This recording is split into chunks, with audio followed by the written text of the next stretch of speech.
Welcome to my channel. இன்றைக்கி ஒரு ஃபாஸ்டிங்கில் பார்த்திங்கன்னா நம்ம நல்ல ஃப்ரெஷ்ஷாக வெண்டைக்காய் கிடச்சிது. ஸோ வெண்டைக்காவும் இது நம்ம தோட்டத்தில் விளைஞ்ச இந்த பீன்ஸுன்னு சொல்லுவாங்க. இந்த பீன்ஸையும் போட்டு இந்த ரெண்டையும் வச்சு ஒரு புளிக்குழம்பு வைக்கலாமா? வாங்க பார்க்கலாம்.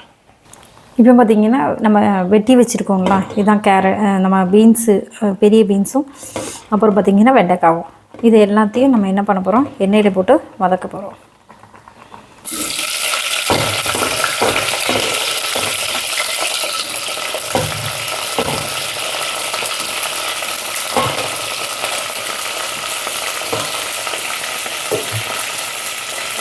இப்போ பார்த்திங்கன்னா நல்ல சுண்டை வதக்கிக்கோங்க, நல்லா வதங்கிடணும். அப்போ தான் நம்ம குழம்புல போடும்போது நல்லா டேஸ்ட்டாக இருக்கும். ஸோ எண்ணெயிலே நல்லா வதக்கியாச்சு. இதை தனியாக எடுத்துகிட்டு நம்ம இந்த எண்ணெயிலே என்ன பண்ண போகிறோம், கடுகு எல்லாம் போட போகிறோம். இப்போ பார்த்திங்கன்னா ரைஸுமே ரெடி ஆகியாச்சு. ஸோ வடிகட்டிட்டு அதை கொஞ்சம் அந்த தண்ணி இருக்குங்களா, அதுக்காக ஹீட்டில் வச்சுருக்கேன். ஸோ பார்த்திங்கன்னா நம்ம இது வெண்டைக்காவை தனியாக எடுக்க போகிறேன். வதக்குனதை நல்லா வதங்கியாச்சு. இனி நம்ம எடுப்போம். எடுத்து ஒரு பிளேட்டில் மாற்றி வச்சுட்டு நம்ம அதில் கடுகு, வெந்தயம் எல்லாத்தையும் போட போகிறேன். ஸோ நான் முழுக்க தேங்காய் எண்ணெயில் தான் யூஸ் பண்ணுறேன். தேங்காய் எண்ணெய், கடுகு, வெந்தயம் போட்டுனதுக்கப்புறம் நான் பார்த்திங்கன்னா காஞ்ச மிளகா போட்டிருக்கேன். அதெல்லாம் கருவேப்பிலை போடுங்க. கருவேப்பிலை போட்டதுக்கப்புறம் வெங்காயம் போட்டு நல்லா வதக்கணும். ஒரு அரைப்பு அரைக்கணும். தேங்காய், ஜீரகம், கொஞ்சம் சின்ன வெங்காயம், ஒரு பூண்டு போட்டு நல்லா அதில் புளி, நம்மளோட குழம்பு மிளகா பொடி எல்லாம் போட்டு அரைக்க போகிறேன். ஸோ இதை நம்ம வதக்கலாம். நம்ம வீட்டில் தான் நம்ம இஷ்டப்படி செய்கிறது தான் புளிக்குழம்பு. நான் இப்படி தான் செய்கிறேன் எங்கள் வீட்டில். இதில் பார்த்திங்கன்னா நல்லா வெந்துச்சு. நம்ம நல்லா ஒரு கிளாஸி பதத்துக்கு வந்ததுக்கப்புறம் தக்காளி, வெட்டி வச்சுருக்க தக்காளியும் போட்டிருக்கோங்க.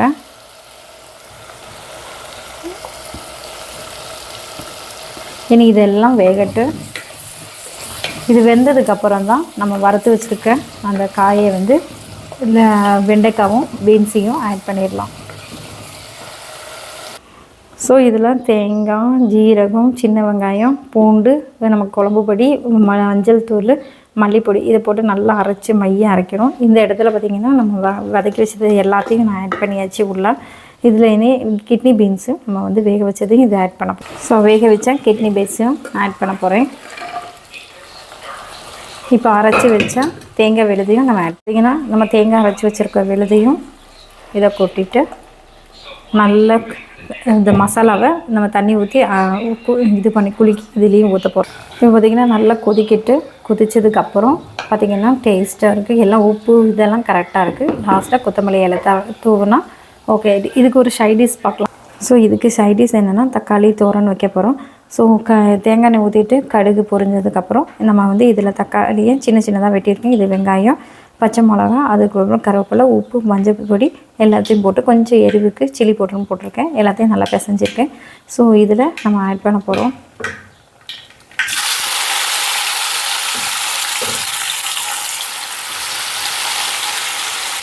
இது நல்லா வெந்தாச்சு. வெந்ததுக்கப்புறம் பார்த்திங்கன்னா இப்போ தேங்காவும் செருகிய தேங்காவும் நம்ம ஆட் பண்ண போகிறோம்.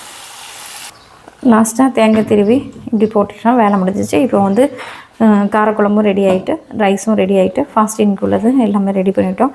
ஸோ இதுமாரி வேறு வீடியோஸோடு உங்களை பார்க்கலாம்.